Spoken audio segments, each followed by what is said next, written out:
akhirnya videonya jadi juga ya setelah sekian lama banyak yang request, Nat, ayo dong Nat buat video, versi video. Oke, well finally. Jadi pada intinya itu pertama kalinya itu papa gue itu kena cancer paru-paru. Awalnya itu bukan cancer, awalnya itu tumor. Malah awalnya itu hanya sekedar flek, cuma karena papa gue ini perokok berat, perokok aktif, jadi tuh dia walaupun sudah divonis kena tumor, kena cancer, dia masih ngerokok. Jadi sembari ngobatin juga nggak ngefek gitu karena masih ngerokok. Terus udah kayak gitu akhirnya jadilah cancer kan, dari flek, tumor, cancer, dan itu waktunya cepet banget guys, cuman kurang lebih tuh 1 tahun ya, 1 tahun. 2012 Januari papa pass away. Ya udah, nah dari situ tuh bener-bener belajar banget karena posisinya itu waktu itu gue itu baru banget 1 atau 2 tahun lah ya lulus dari SMK, sekolah menengah kejuruan, dan baru banget daftar kuliah. Gue delay 1 tahun karena gak ada dana kan waktu itu. Gue delay 1 tahun kuliah. Udah gitu kan gue baru banget kerja, baru tabungan gak banyak lah, paling ratusan ribu kan, bener-bener yang masalah yang bener-bener menurut gue berat. Udah kayak gitu, dulu tuh belum ada BPJS guys. Dulu tuh kita itu pakainya surat keterangan tidak mampu, dan itu bener-bener repot banget urusnya, harus bolak-balik gitu kan. Nah papa itu waktu itu di take care di rumah sakit persahabatan ya, rumah sakit persahabatan di situ. Nah cuman karena papa ini takut di kemo, jadinya dia bilang udah papa udah nggak mau lagi ke rumah sakit. Akhirnya kita cabut berkas, cabut segala macem, semua dokumen cabut. Ya udah akhirnya di rumah pengobatan herbal aja gitu. Ya udah papa meninggal. Sempet merasa bersalah juga, sempet ngerasa gue belum totalitas loh ngurus papa, tapi ya udahlah, mungkin emang udah jalannya Tuhan gitu kan. Gue ini orangnya nggak mau berlama-lama dengan kesedihan, nggak mau yang kayak gimana ya, gue nggak mau kayak gitulah. Gue cepet bangkit, cepet bersemangat gitu kan. Ya udah, gue bilang ini sekarang orang tua tinggal 1 nih, tinggal mama. Jadi gue nggak mau nih hal yang kayak gini keulang lagi gitu kan. Oke, mistake just terjadi hanya 1 kali gitu kan. Udah gue bener-bener mau take care mama gue di totalitas gitu kan. Dan itu tuh gue bener-bener ya concern banget lah kesehatan dia semuanya ya kan. Udah kayak gitu, nggak lama dari itu, kira-kira 5 tahun ya kan papa meninggal tuh 2017 kira-kira bulan Juni. Mama tuh mulai ngeluh ada apa sih, sorry ya guys, jadi tuh dari putingnya dia itu keluar cairan darah, cuma nggak kental ya, darahnya kayak darah segar gitu, cair. Dan mama tuh ngira itu karena dia sudah lama tidak menyusui. Tapi gue bilang udahlah mah, cek aja. Udah pasti cek, udah berapa ganti dokter itu nggak nemu benjolan sama sekali di payudara.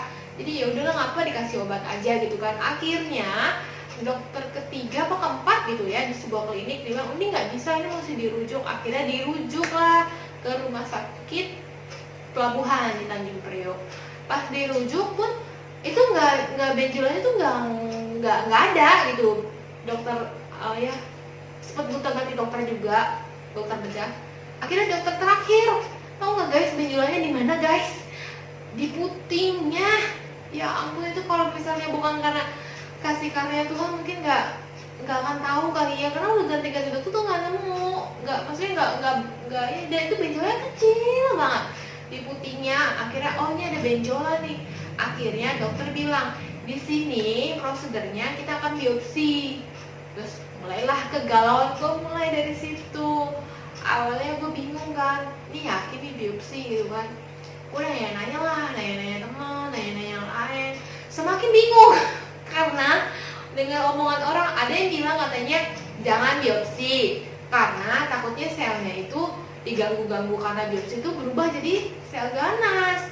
Terus udah gitu ada yang bilang pakai herbal aja, ada yang bilang udahlah lu ikutin dokter aja. Wah gue pusing. Terus Udah kayak gitu, gue sebelum memutuskan itu gue coba cek ke rumah sakit lain kan, rumah sakit lain dengan dokter bedah yang lain yang beda juga gitu. Dan ternyata mereka gue mengajukan untuk biopsi, karena untuk mamografi agak sulit ya, karena dia kan keluar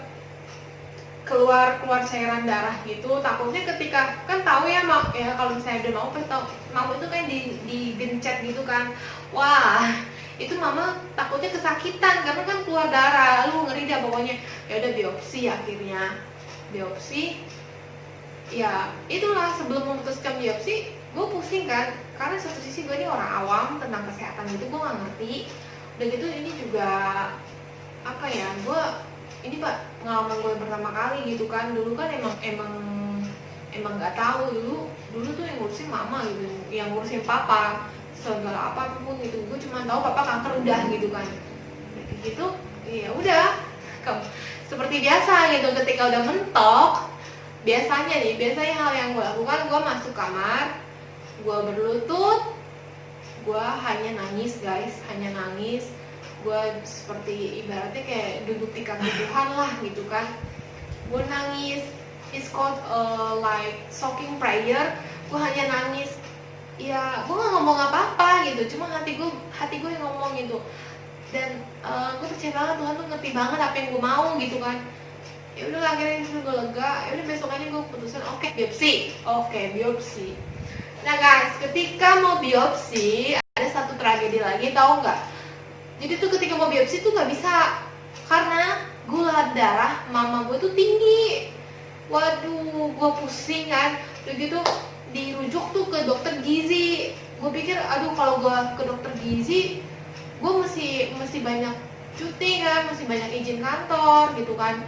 Aduh kayaknya nggak perlu deh gitu kan. Akhirnya gue bilang ke mama, mak Natalia rawat aja ya, nah pasti turun kalau gula darahnya gitu kan. Akhirnya tuh gue kasih mama gue tuh jus tiap hari gitu. Tahu kan guys, kayak buah bit itu yang warna merah yang rasanya tuh kayak bau-bau tanah gitu. Ya gue kasih dia.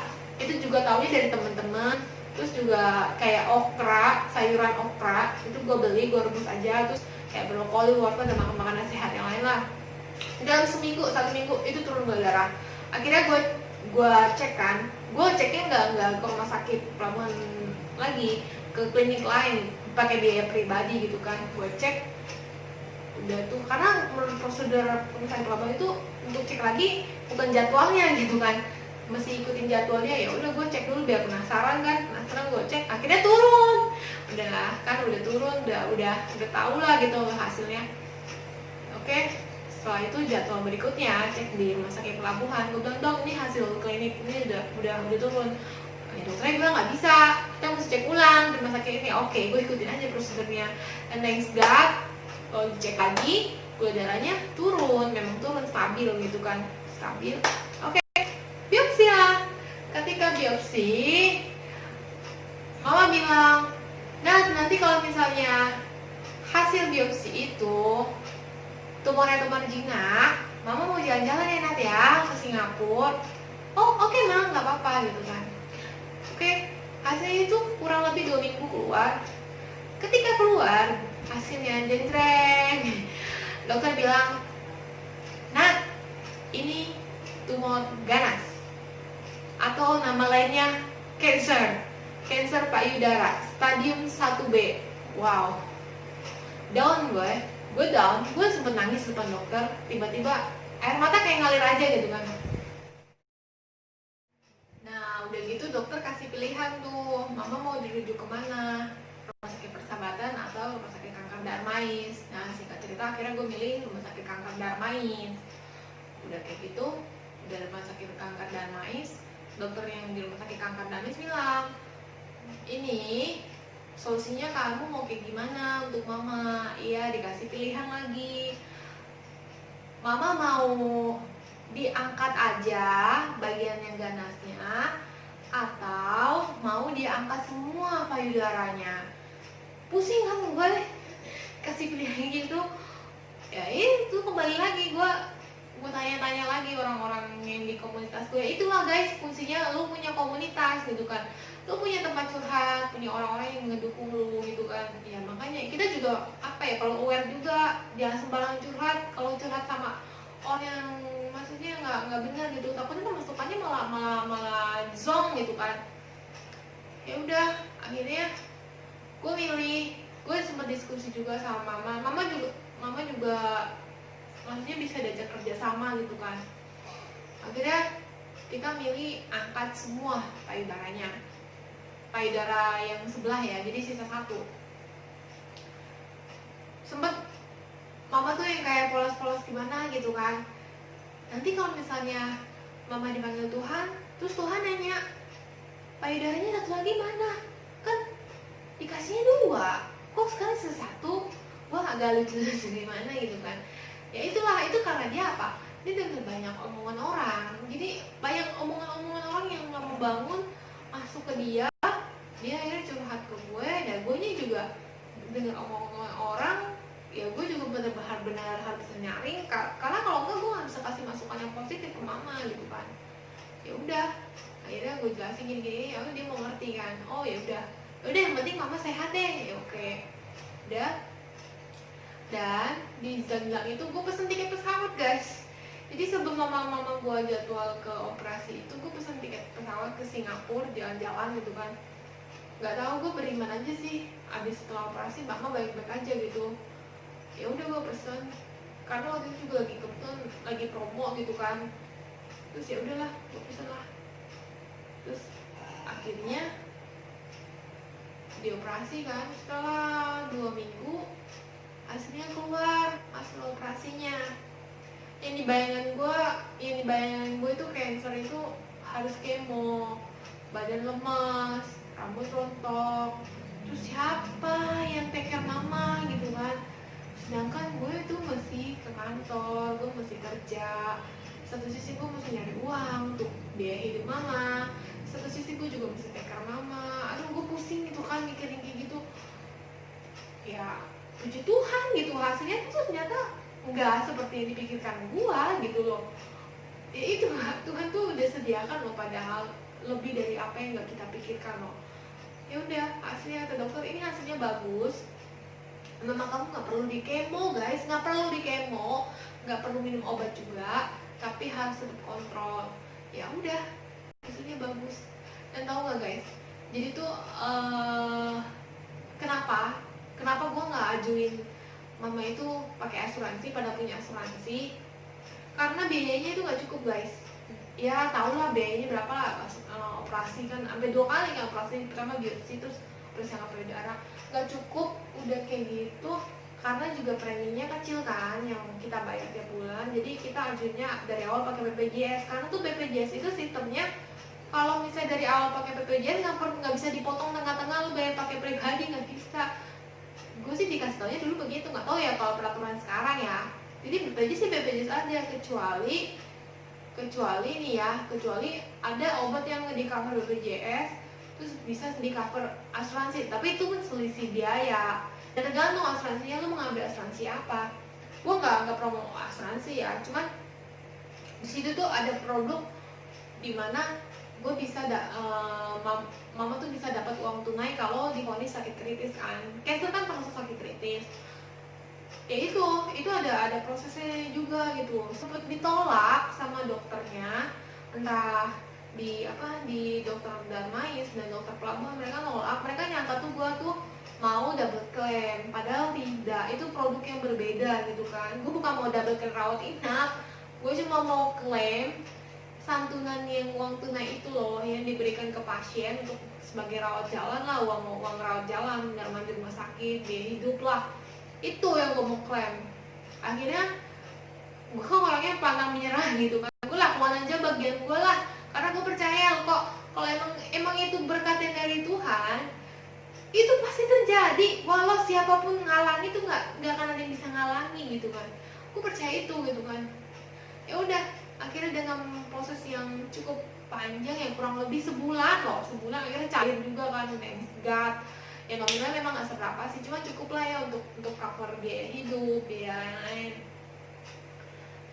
Kayak gitu. Ya udah, akhirnya ya mama sampai sekarang puji Tuhan sehat-sehat aja loh. Bahkan di Singapura kemarin tahun 2018 kan kita ke Singapura, mama tuh dioperasi 2017 Oktober, Singapura Juni 2018.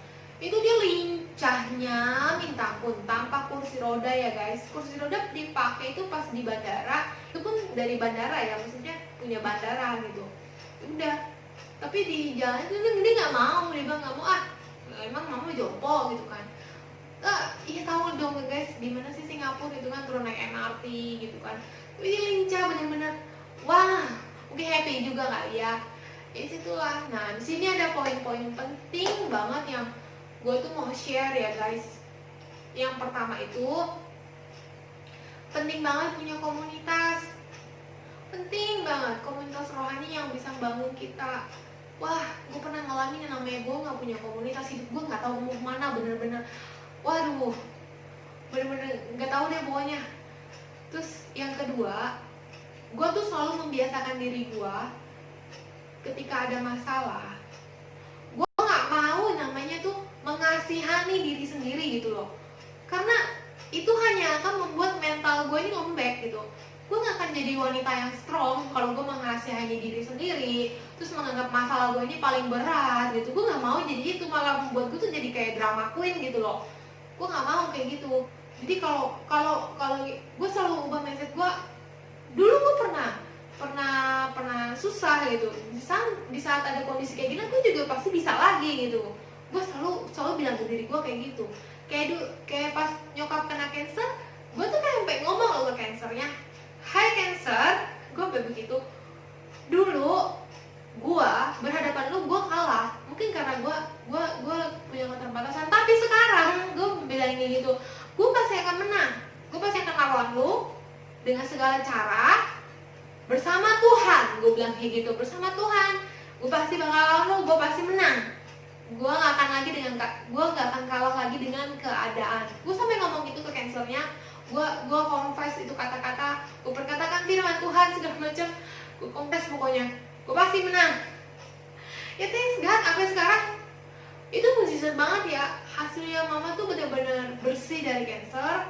Udah berapa kali check up, 2017 sampai sekarang kurang lebih 3 tahun. Setiap check up kurang lebih ya 3 atau 4 bulan sekali lah ya check up ya. Sampai sekarang ya, kemarin dia baru check up, hasilnya bersih. Ya tetap dijaga sih makanan. Udah. Itu yang kedua ya guys. Pokoknya mengasihani diri sendiri. Yang ketiga, jangan gampang dengar apa kata orang. Ada yang bilang semua orang yang kena cancer itu pasti mati.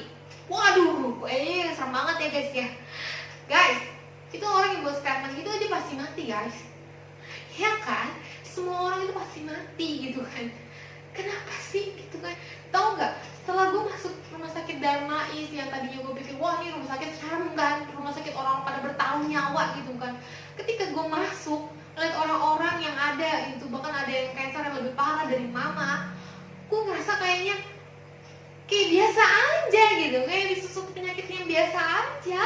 Ya itu penyakit gitu, gak ada bedanya dengan penyakit lain. Yang beda-bedanya hanya karena mindset kita aja gitu. Justru kita yang stres itu malah memperparah cancer gitu kan. Ya udah pas udah masuk, udah berkali-kali apa yang nginep di rumah sakit, jadi udah terbiasa gitu, udah terbiasa. Udah orang cancer mah ya udahlah, penyakit kayak gimana gitu, nggak yang sehoror yang sebelumnya gitu. Maksudnya udah mindsetnya udah biasa lah. Mindset gue tuh udah lupa cancer tuh apa ya. Memang sih cancer bisa mengambil semua capabilities kita, fisik kita gitu kan. Keterbatasan bisa membatasi fisik kita gitu. Cuman kan dia tuh nggak bisa membatasi rohani kita guys. Dia nggak bisa membatasi jiwa kita loh. Kita masih bisa tetap menyembah Tuhan. Intinya gue selalu perkatakan ke mama sih, nggak apa-apa mah, tubuh jasmani yang sakit nggak apa-apa. Yang penting itu Tuhan nggak tinggalin kita. Wah itu kalau Tuhan udah tinggalin kita itu udah nggak akan ada yang bisa gantikan gitu kan. Itu yang ketiga. Yang keempat, gue itu selalu ya, kalau misalnya ada mau ngeluh apa, gue tuh selalu ubah pertanyaan. Kadang kan orang kalau dikasih masalah gitu kan, kenapa sih gue gitu, kenapa gue yang kena gitu kan, kenapa gue gitu. Enggak, gue gak mau ngomong kayak gitu. Gue ubah itu kata-kata menjadi, apa sih Tuhan yang mau Tuhan ajarkan ke gue lewat masalah ini. Gue selalu ubah kata-kata itu. Kenapa? Menjadi apa? Yes, kenapa menjadi apa? Karena pasti guys, setiap masalah yang Tuhan izinkan terjadi itu pasti ada yang mau Tuhan tuh ingin kita tuh pelajari gitu. Kadang memang doa itu gak mengubah keadaan guys, memang gak mengubah keadaan, tapi membuat kita tuh bisa mengalahkan keadaan. Itu bener-bener yang gua alami banget gitu. Dan yang kelima, kalau udah mentok banget nih, udah mentok mana gitu, jangan semakin cari mengandalkan manusia gitu. Udah deh, datang aja ke Tuhan gitu kan. Lo nggak perlu yang ngomong gimana kok, datang luangin waktu, back gitu, come back to God gitu kan. Udah, itu udah bener-bener ini gitu kan. Itu pola yang semakin lima pola itu yang bener-bener bisa membangun gue gitu kan. Ya harus kuat, khususnya apalagi kayak pandemi seperti sekarang kan, COVID-19. Mungkin ada lo yang punya apa namanya experience same with me gitu kan, bahkan ada yang lebih parah mungkin kan. Nggak usah pusing gitu kan. Mungkin emang Tuhan izinkan terjadi itu biar lo tuh bisa jadi kekuatan buat orang yang punya sama masalahnya dengan lo. Karena apa? Gue ini bisa 2 kali, maksudnya orang tua kena cancer, papa mama gitu kan, menghadapi yang sama gitu kan.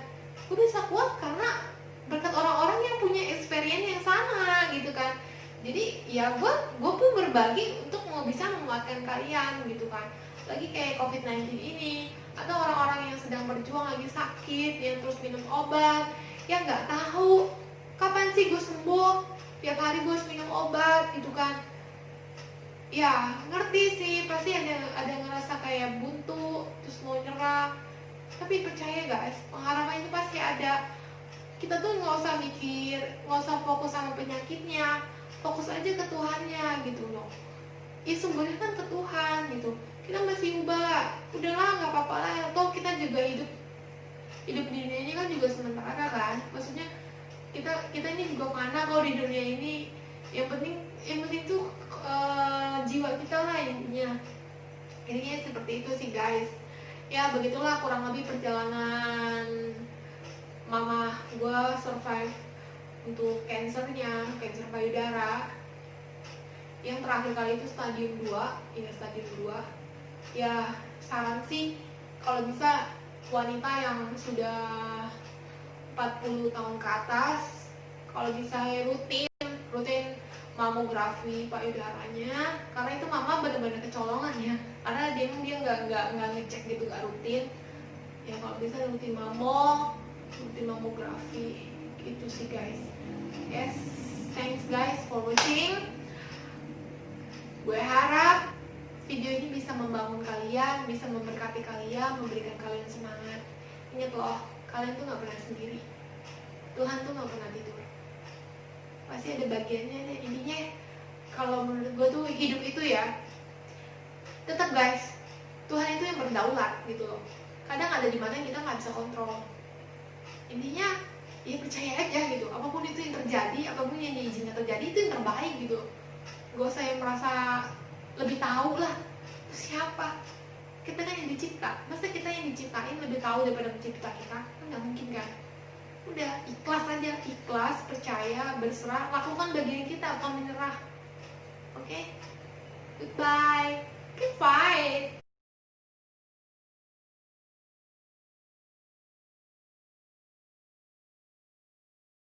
Ku tak akan menyerah pada apapun juga, sebelum ku coba semua yang ku bisa, tetapi ku